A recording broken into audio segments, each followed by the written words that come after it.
शांति। 15 दिसंबर 2001। जिम्मेवारी का ताज पहनना है ना। टीचर्स ने तो जिम्मेवारी का ताज पहना हुआ है, अभी उसमें यह ऐड करना, ठीक है ना। डबल फॉरेनर्स हाथ उठाओ। यह जिम्मेवारी का ताज अच्छा लगता है ना, तो ऐसे हाथ उठाओ। टीचर्स भी हाथ उठाओ। आपको देखकर सबको प्रेरणा मिलेगी। तो चार्ट रखेंगे। अच्छा, बाप दादा अचानक एक दिन पूछेगा, अपना अपना चार्ट लिखकर भेजो। फिर देखेंगे, क्योंकि वर्तमान समय बहुत आवश्यकता है। अपने परिवार का दुख परेशानी आप देख सकते हो। दुखी आत्माओं को अंजलि तो दो। जो आपका गीत है, एक बूंद की प्यासी हम, आज के समय में सुख शांति के एक बूंद की प्यासी आत्माएं हैं। एक सुख शांति के अमृत की बूंद मिलने से भी खुश हो जाएगी। बाप दादा बार बार सुनाते रहते हैं। समय आपका इंतजार कर रहा है। ब्रह्मा बाप अपने घर का गेट खोलने का इंतजार कर रहा है। प्रकृति तीव्र गति से सफाया करने का इंतजार कर रही है। तो हे फरिश्ते, अभी अपने डबल लाइट से इंतजार को समाप्त करो। एवर रेडी शब्द तो सब बोलते हो, लेकिन संपन्न और संपूर्ण बनने में एवर रेडी बने हो। सिर्फ शरीर छोड़ने के लिए एवर रेडी नहीं बनना है, लेकिन किसमें एवर रेडी बनना है? बाप समान बनकर जाने में एवर रेडी बनना है। अभी वाणी और मनसा सेवा के बैलेंस में बिजी हो जाएंगे तो ब्लेसिंग बहुत मिलेगी। 15 दिसंबर 2001 की मुरली 3-4 दिन से पढ़ रहे हैं। तो बाबा कह रहे हैं, अभी यह एडिशन करना। कौन सी एडिशन? कल कहा था ना, जिम्मेवारी देते हैं कि रोज बच्चों को जिम्मेवारी देते हैं कि रोज सारे दिन में कितना घंटा मनसा सेवा यथार्थ रीति से की, उसकी हर एक अपने पास चार्ट रखना। उसका ऐसे नहीं कहना हाँ कर ली, यथार्थ रूप से कितने घंटे मनसा सेवा की वह हर एक चार्ट रखना।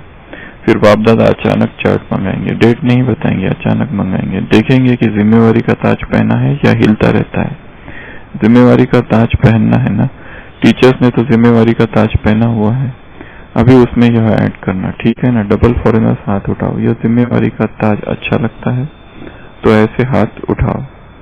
टीचर्स भी हाथ उठाओ। आपको देखकर सबको प्रेरणा मिलेगी। तो चार्ट रखेंगे। अच्छा, बाप दादा अचानक एक दिन पूछेगा, अपना अपना चार्ट लिखकर भेजो। फिर देखेंगे, क्योंकि वर्तमान समय बहुत आवश्यकता है। अपने परिवार का दुख परेशानी आप देख सकते हो। दुखी आत्माओं को अंजलि तो दो। जो आपका गीत है, एक बूंद की प्यासी हम, आज के समय में सुख शांति के एक बूंद की प्यासी आत्माएं, एक सुख शांति के अमृत की बूंद मिलने से ही खुश हो जाएंगे।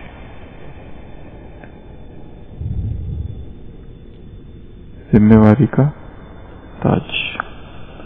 दूसरी बात यहाँ कही है, बाप दादा बार बार सुनाते रहते हैं, समय आपका इंतजार कर रहा है। ब्रह्मा बाप अपने गेट का, घर का गेट खोलने का इंतजार कर रहा है। प्रकृति सफाया करने के लिए इंतजार कर रही है। तो हे फरिश्ते, क्या अपने डबल लाइट से इंतजार को समाप्त करो। तो दूसरी बात कही इंतजार की। और तीसरी, एवर रेडी शब्द तो सब बोलते हो, लेकिन किसमें एवर रेडी? संपन्न और संपूर्ण बनने में एवर रेडी बने हो। सिर्फ शरीर छोड़ने के लिए एवर रेडी नहीं बनना। किस लिए एवर रेडी? बाप समान बनकर जाने में एवर रेडी। अभी वाणी और मनसा सेवा के बैलेंस में बिजी हो जाएंगे तो ब्लेसिंग बहुत मिलेगी।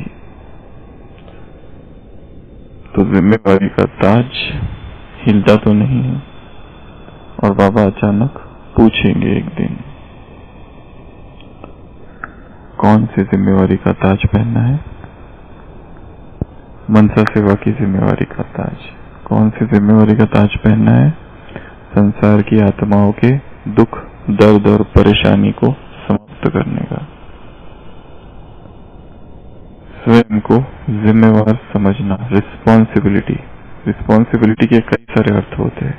एक तो जिम्मेवारी, ये मेरी रिस्पॉन्सिबिलिटी है, अर्थात ड्यूटी है, कर्तव्य है, ये मुझे करना है।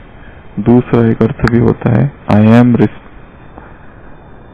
एक होता है responsible, ability to response, responsibility, ability to response, अर्थात जिस तरह हम प्रतिक्रिया करते हैं उसकी कला,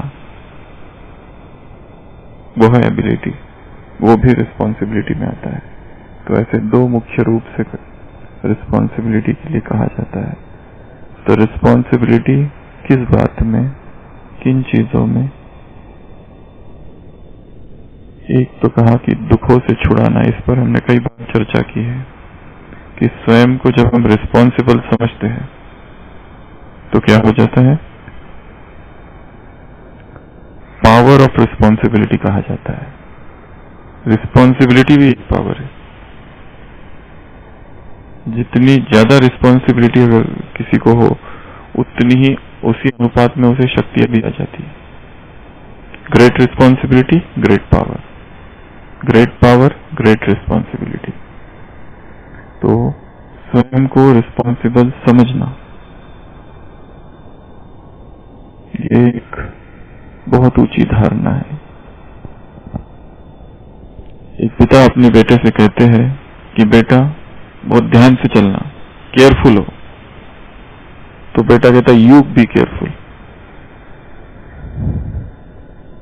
क्योंकि मैं तुम्हारे कदमों में चल रहा हूं, मैं केयरफुल नहीं रहूंगा, तुम केयरफुल हो, क्योंकि मेरे कदम, तुम जहां कदम रख रहे हो उस कदम पर मैं कदम रख रहा हूं।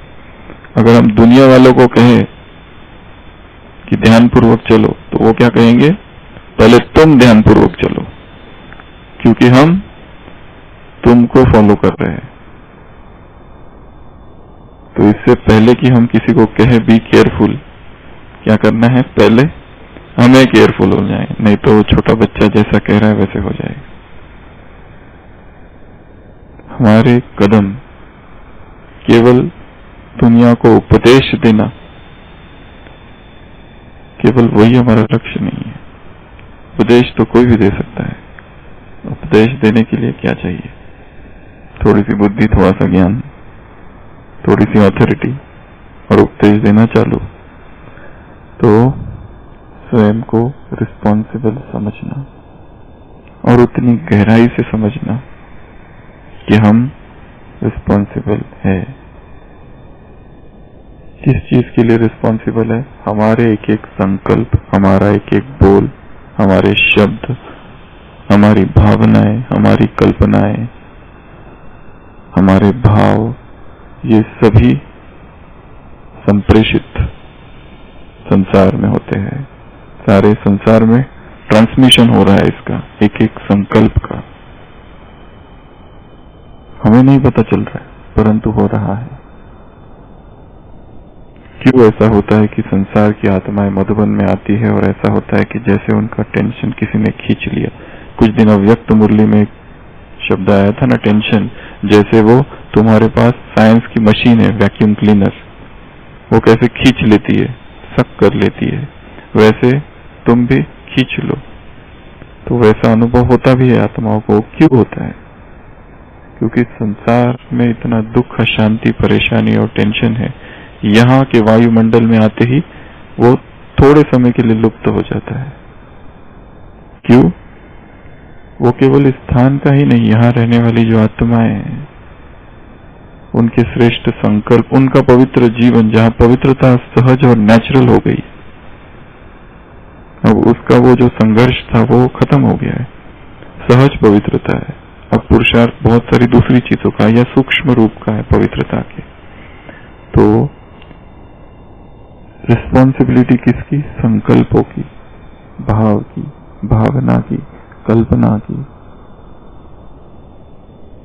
एक एक बोल, एक एक कर्म सबकी रिस्पॉन्सिबिलिटी। जितने ये भाव हमारे अंदर प्रगाढ़ होगा कि मैं रिस्पॉन्सिबल हूं, मैं जिम्मेवार हूं,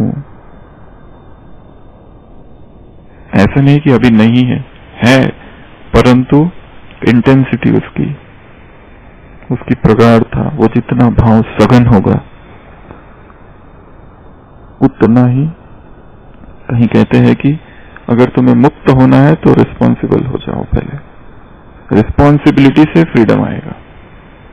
हम सोचते हैं रिस्पॉन्सिबिलिटी से दूर जाए तो मुक्त होंगे, फ्रीडम, परंतु फ्रीडम की परिभाषा में ही रिस्पॉन्सिबिलिटी है। फ्रीडम कहां से जन्म लेता है? मुक्ति जिम्मेवारी से। जिम्मेवार हो जाओ और फिर मुक्ति होगी। तो स्वयं को बार बार याद दिलाना। यज्ञ अर्थात कोई स्थूल ईंट, दीवार, पत्थर, मधुबन, ये सब तो नहीं है। यहाँ की ईंटें हम हैं, हमारे संकल्प है, हमारे संकल्प ही सुरक्षा कवच है यज्ञ का। यदि वो कमजोर है, वो विकारी है, उनमें निर्बलता है, तो ये यज्ञ भी निर्बल होगा। इसमें आने वाली जो आत्माएं हैं उनकी पालना हम कैसे करेंगे? जो अभी अभी आ रही है, जबकि भगवान के जाने का समय है, उनको वो पता ही नहीं अभी तक क्या हुआ इस यज्ञ में। वो यज्ञ का इतिहास, वो संघर्ष, वो केवल अभी आएंगी तो थोड़ा थोड़ा सुनेंगे। ना उन्होंने यहाँ की पालना ली है, ना दादियों की पालना ली है, ना बड़ों की पालना इतनी ली है, अभी अभी आई है। उनकी पालना हमारे संकल्पों के द्वारा होगी। और केवल कहना नहीं, केवल परंतु उसको जीना, उस रिस्पॉन्सिबिलिटी को। केवल कहना कि हम मुक्तिदाता है, हम मुक्तिदाता है, इससे काम नहीं होगा। खलील गिब्रान करके एक बहुत बड़ा कवि और बहुत बड़ा लेखक, ऑथर हुआ है, उसने एक बहुत सुंदर चीज एक जगह लिखी है। उसने लिखा है एक व्यक्ति के बारे में एक कहानी, कि वह व्यक्ति जो होता है उसके पास कोई काम नहीं होता है, तो एक नया बिजनेस चालू करता है। वो कहता है मैं मुक्तिदाता हूँ, हे संसार की आत्माओं, इन विकारों से छूटो, कब तक इसमें डूबे रहोगे, आओ मेरे पास, मैं तुम सबको मुक्ति दूंगा। तो लोग को तो वो तो इसकी आदत है ना, कितने ही ऐसे धर्म स्थापक आके गए, पैगंबर, तीर्थंकर, ईश्वर पुत्र संसार में आके गए, उन्होंने भी यही कहा था कि आ जाओ हमारे पास, हम मुक्ति देंगे। पर लोगों के पास समय कहाँ है? लोगों को तो शादी करानी है, घर बसाना है, बिजनेस करना है। तो वो गांव गांव में घूमता था, एक ही चीज कहते कि मैं मसीहा हूँ, मेरे पास आ जाओ, मैं तुम्हें मुक्त कर दूंगा। और उसे पता था कोई आने वाला नहीं था, इसके लिए वो और ही ज्यादा प्रसिद्ध हो गया, क्योंकि लोगों को तो पता था कि ये मुक्तिदाता है, इसके पास जाएंगे। पर इसके पास जाएगा कौन? इसके पास जाना अर्थात संन्यास, इसके पास जाना अर्थात घर बार छोड़ना, वो तो हम कर नहीं सकते। तो इसीलिए वो ज्यादा ही प्रसिद्ध हो गया। पर एक बार मुसीबत ऐसी खड़ी हो गई, ये एक नवयुवक सामने आया, कहा कि मैं तुम्हारे साथ चलूंगा। वो तो ऐसे ही कह रहा था कि मेरे पास आओ, पर वो इतना हट्टा कट्टा नौजवान, और ये तो थोड़ा सा पतला दुबला सा, भी बूढ़ा भी हो रहा था, सारी उम्र भर संदेश दिया था पर कोई उसके पीछे नहीं आया था। पर ये जो युवक था उसने कहा मैं जब तक हूँ जिंदा आपको छोड़ूंगा नहीं, जब तक आप मुझे मुक्ति नहीं दे दो। तो वो क्या कहेगा? वो कहता है ठीक है चलो मेरे पीछे, और वो उसके साथ घूमता है। तो इतना परेशान हो जाता है ये व्यक्ति, मुक्तिदाता, तथाकथित मुक्तिदाता, क्योंकि ये इसे बिल्कुल ध्यान रखता है वो क्या कर रहा है, कैसे खाता है, कैसे पीता है, और रोज कसरत वगैरह करता है और अपनी बॉडी बनाता है। तो वो कहता है तुम इतना सब क्यों करते हो ये व्यायाम? वो कहता है आप मुझे मुक्ति देने वाले हो ना, मुक्ति के बाद मैं स्वर्ग जाऊंगा तो वहां तो अच्छा तो दिखना चाहिए, बॉडी भी तो अच्छी चाहिए। तो दिखाया है कि वो उसके साथ घूमते रहता है। ऐसे 4 साल गुजर जाते हैं और फिर 4 साल के बाद कहता है कि अभी तक तुमने मुझे मुक्ति नहीं दी, क्या हुआ मुक्ति का? वो कहता है अभी रुको, उसकी नींद खराब हो जाती है। इसका क्या करे, दिन रात ये पीछे पड़ा रहता है 24 घंटा, मुक्ति मुक्ति मुक्ति। और मैंने ही कहा था कि मैं मुक्ति दूंगा, और सबको मेरे साथ ही घूमते हुए इसको लेके जाके कहता हूँ कि आ जाओ मेरे पास, मैं मुक्ति दूंगा, मैं मसीहा हूँ। ऐसे करते करते और 6 साल बीत जाते हैं। तो वो बहुत गुस्सा होता है युवक। वो कहता है कि मुझे मुक्ति का, मैं सब कुछ छोड़ के तुम्हारे पास आया हूँ।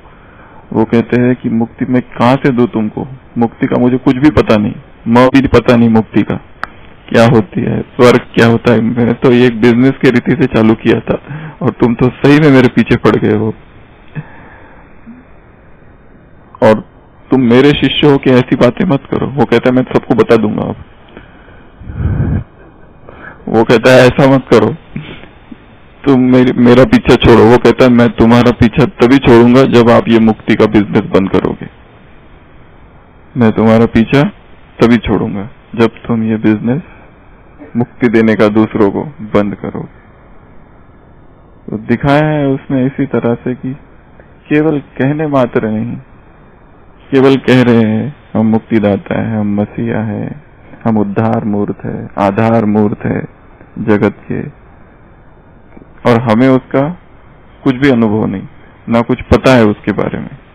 केवल हमने पढ़ लिया है, मुरलियों में आया है और याद कर लिया है, और वो रटा वो जो रटन है वो चालू है।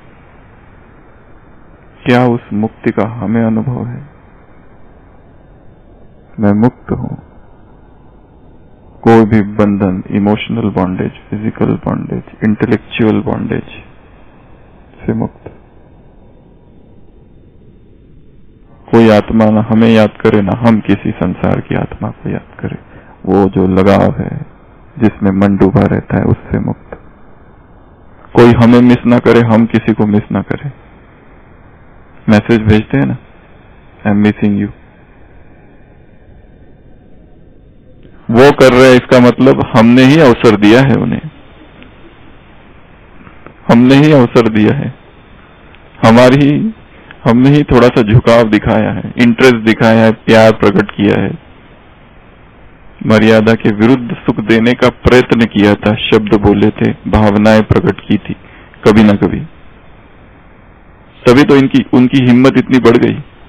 नहीं तो कोई चलता फिरता व्यक्ति मैसेज करता है क्या कि आई एम मिसिंग यू करके? नहीं करेगा। न हम किसी को याद करें, ना कोई हमें याद करे। ऐसी हमारी स्थिति हो, निर्बंधन मुक्ति का अनुभव यही करना है, यहीं पर। यात सदेही यात जन्मी, इसी जीवन में और इसी जन्म में, तो ही हम दूसरों को कह सकेंगे जो हम कह रहे हैं उसका हम पहले ही स्वरूप हो, या फिर कहते कहते ही अंदर में वो पुरुषार्थ चालू है स्वरूप बनने का। दोनों ही चीजें साथ साथ। परंतु जीवन बहुत बार ऐसे ही, कितना लंबा ब्राह्मण जीवन ही ऐसा गुजर जाता है कि उसमें समझ में ही नहीं आता है करना क्या है, क्या करे, कौन सा पुरुषार्थ करे। रोज सुनते हैं पुरुषार्थ की बातें, पर करना क्या है? आपका क्या पुरुषार्थ चालू है? हम भी यहाँ पर जो भी फॉरेनर्स आते हैं या इंटरव्यू के लिए लोगों को बुलाते हैं, उनको हम ये प्रश्न जरूर पूछते हैं, आपका पुरुषार्थ क्या चालू है? वो मन आता है उनको। करना क्या है, ये एक बहुत बड़ा प्रश्न है। मुरली अभी सुन लिया, क्लास बहुत अच्छी थी, सब था अच्छा, पर करना क्या है?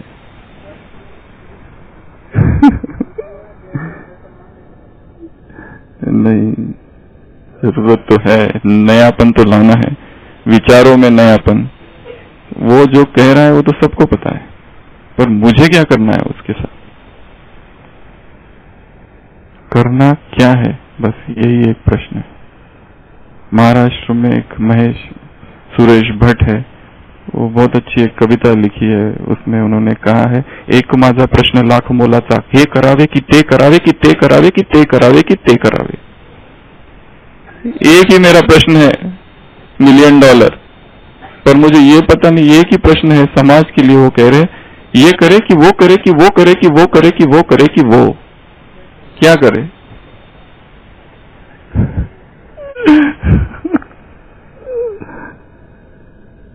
करना क्या है? उपदेश तो बहुत है, लिखत बहुत है, किताबें बहुत है, क्लासेस बहुत है, लेक्चर्स बहुत है, मुरलियां बहुत सुन ली।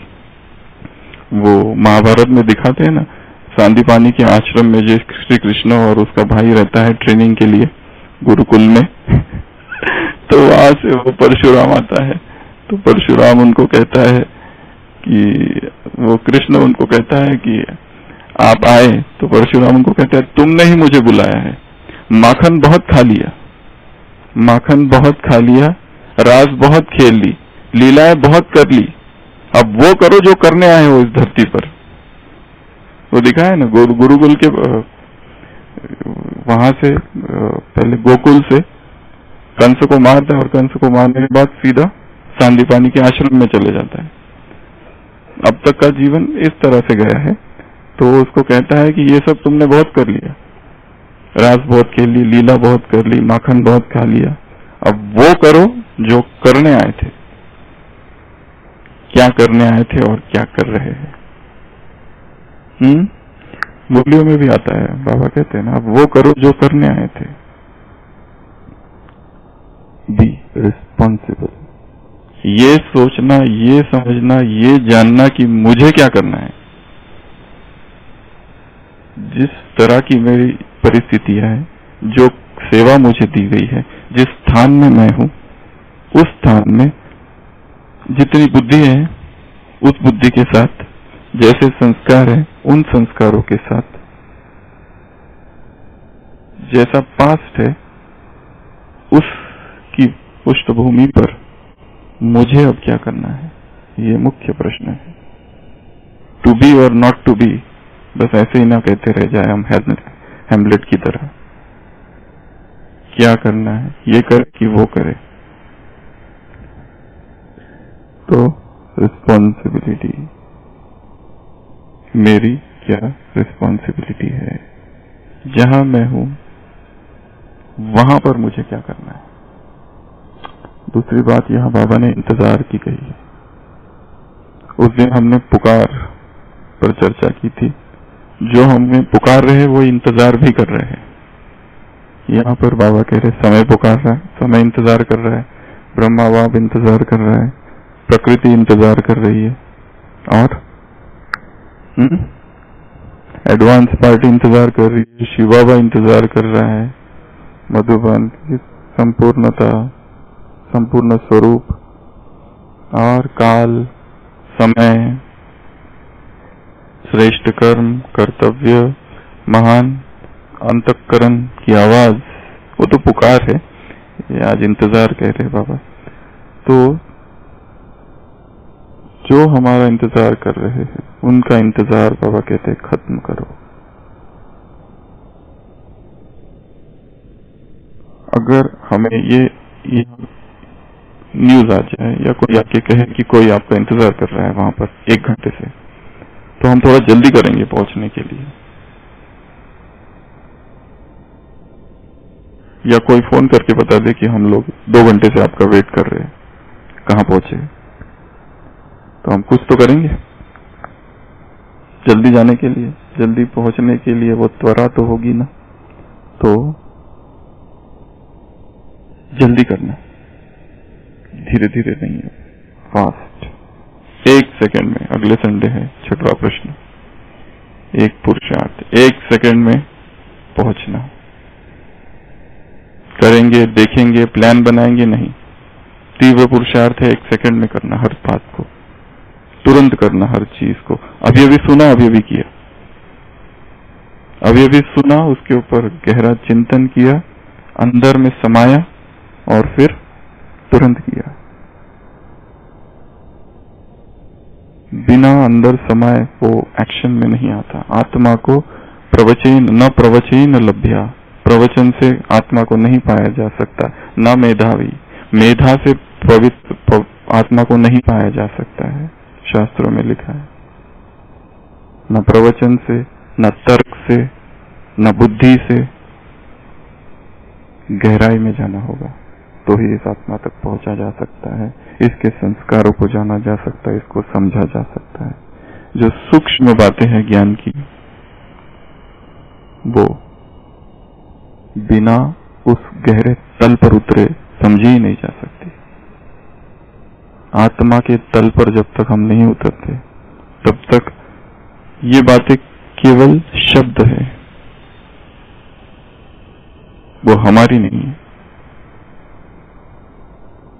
तो इंतजार पूरा करना है। वहां से फोन आ रहा है प्रकृति का, क्या कह रही है, कब आ रहे हो, कब पहुंचोगे, कहां पहुंचे। हम क्या कहें, कहां फंसे, ट्रैफिक में फंसे,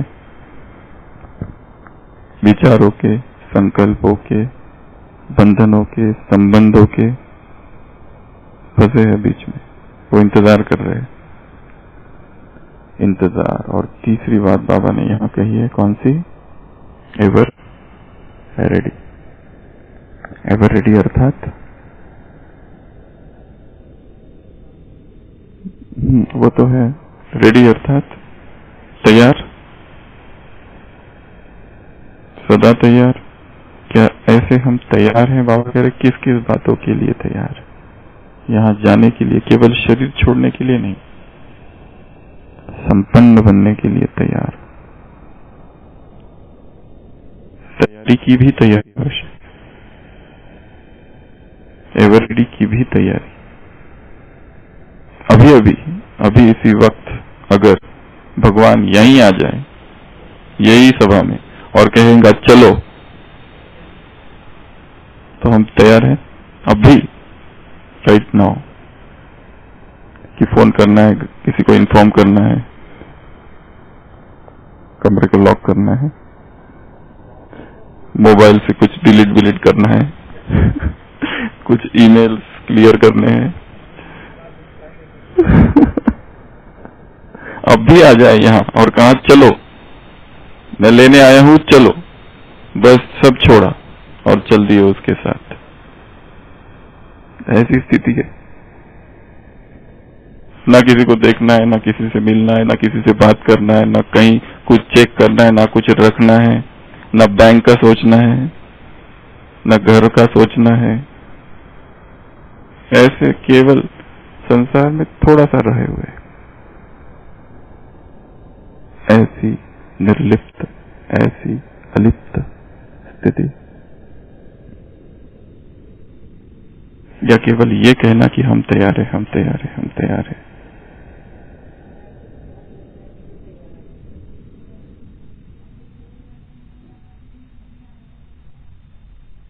इसकी प्रैक्टिस अभी से करनी है। बाबा ने कितनी बार कहा है कि कुछ भी याद ना आए, सेवा भी याद ना आए, कुछ भी याद ना आए। अरेबियन लिटरेचर में एक बताते, एक लकड़हारा जा रहा है, इतना दुखी है, इतना दुखी है, उसके सिर पर लकड़ियों का बोझ है, और फिर कहता है कि ये भी कोई जीवन है, इससे तो मौत आ जाए तो बहुत अच्छा। तो दिखाया उसमें एक छाया वहां से जाती रहती है, मौत, वो सुन लेती है और वो आती है उसके पास और कहती है कि क्या तुमने मुझे याद किया? तो कहता है तुम कौन हो? कहते मैं मौत हूँ, तुमको लेने आई हूँ। अभी तुमने याद किया ना कि मुझे जीवन ही छोड़ देना है। वो कहता है अरे नहीं नहीं नहीं, ये जो सामान मैंने नीचे रखा है ना, बस ये सिर पर रख दो, बस उसके लिए याद किया था। व्यक्ति कितना भी दुखी है, परंतु कहता भी है कि छोड़ दो, परंतु जीवेशना, उसे छूटती नहीं है। ये कहना कि हम एवर रेडी है और एवर रेडी रहना, ये अलग बातें हैं। अभी कहा और चल दिए। बाइबल में दिखाया, एक अमीर साहूकार व्यक्ति जीसस क्राइस्ट के पीछे आता है और कहता है कि मुझे आपके साथ चलना है। बहुत साहूकार व्यक्ति, क्या मैं आ सकता हूं? वो कहता है कि पहले जाओ, जितनी धन संपत्ति तुम्हारे पास है वो सब गरीबों में बांट दो और फिर मेरे पीछे आओ। तो फिर वो 2 कदम पीछे हटता है, कहता है ये तो मेरे से नहीं होगा, आना तो चाहता हूं पर ये मैं नहीं छोड़ सकता। तो तैयार रहना अर्थात ऑर्डर आया और चल पड़े, पीछे नहीं देखना। किसी को याद नहीं करना, ऐसी नष्ट मोहा स्थिति कि रोज ही हर पल प्रतिपल हमारी तैयारी हो। कभी भी वो अंतिम समय, अंतिम घड़ी आ सकती है। हमारा विनाश अर्थात संसार का विनाश। हम गए अर्थात सब खत्म। वो विनाश हो या ना हो उसका छोड़ो, पर हम गए अर्थात सब गया। इसके लिए मन की स्थिति ऐसी हो जैसे इस देह में है और इसको छोड़ा, अभी है और अभी छोड़ा। ऐसी हमें प्रैक्टिस करनी है। तो कहा कि भगवान अभी यहाँ आ जाए और कहे कि मेरे साथ चलो, तो चलेंगे, चल पड़ेंगे। कुछ भी देखना नहीं है, किसी से बात नहीं करनी है, किसी से फोन नहीं करना है, कुछ नहीं करना है। आए और चले, हम है तैयार, चलो चलो दिलदार चलो।